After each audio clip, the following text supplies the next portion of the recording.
Yaja es que quillañam, huknin ayuywan rimachkapti, runasimipa gramatikanmanta rimachkaptiku, payni kuarja.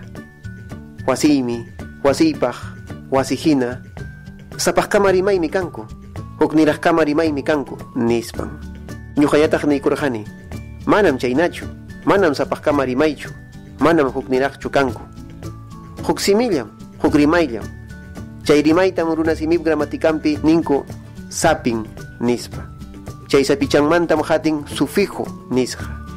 Chay sufijucham ima rimaytapas, ima palabratapas hukman tikrachin. Chaymi sapajkama hina rikchakun. Yaykukamuychik kay Quichua iskaychasqa puntuchayuq nisqa.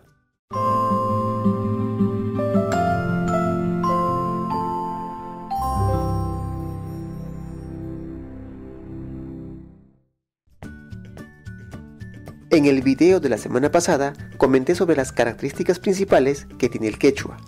Una de estas características es una lengua aglutinante, lo cual quiere decir que la palabra quechua está formada por una raíz más uno o varios sufijos. Esta semana he querido ampliar estos conceptos, ya que un quechua hablante, al no haber recibido ni un mínimo de conocimiento gramatical de su lengua materna en la escuela, piensa o supone que palabras como yachay, yachaj, yachachej son palabras completamente distintas.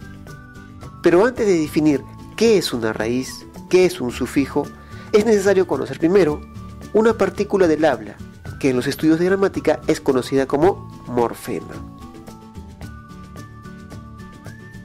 Morfema es la unidad mínima del habla que porta significado y que puede aparecer en distintos contextos lingüísticos. Por ejemplo, la forma yachtakuna está conformada por dos morfemas, yachta y kuna. El segundo morfema lo escribimos con un guión que lo precede, para indicar que nunca aparece solo, sino siempre unido, ligado a otro morfema. En cambio, esto no ocurre con yachta, que sí puede aparecer solo.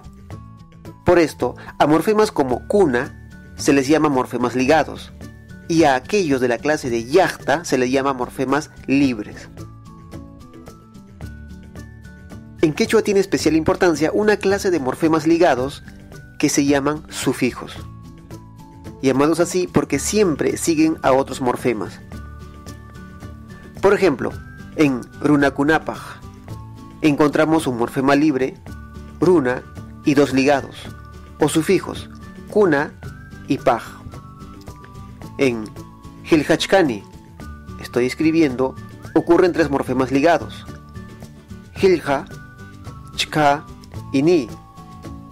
Cabe aclarar que en quechua todos los verbos son morfemas ligados, por eso los escribimos con un guión que los sigue. Siempre es necesario agregarles un sufijo. Raíz. Se llama así a ciertos morfemas que no llevan sufijo alguno. Por ejemplo, sacha, wasi, orjo, llamka, puri, miku.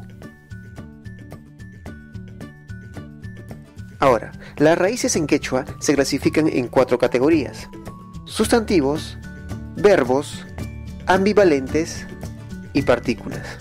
Categorías que analizaremos y ampliaremos en un próximo video. Waujipanyaykuna, llegamos al final de este video. No te olvides de compartirlo con tus amigos y sobre todo con tus amigos quechuahablantes. Y si es la primera vez que ves uno de mis videos, no olvides de suscribirte a mi canal Quechua 2.0. Nos vemos en el próximo video. Tupananchikama.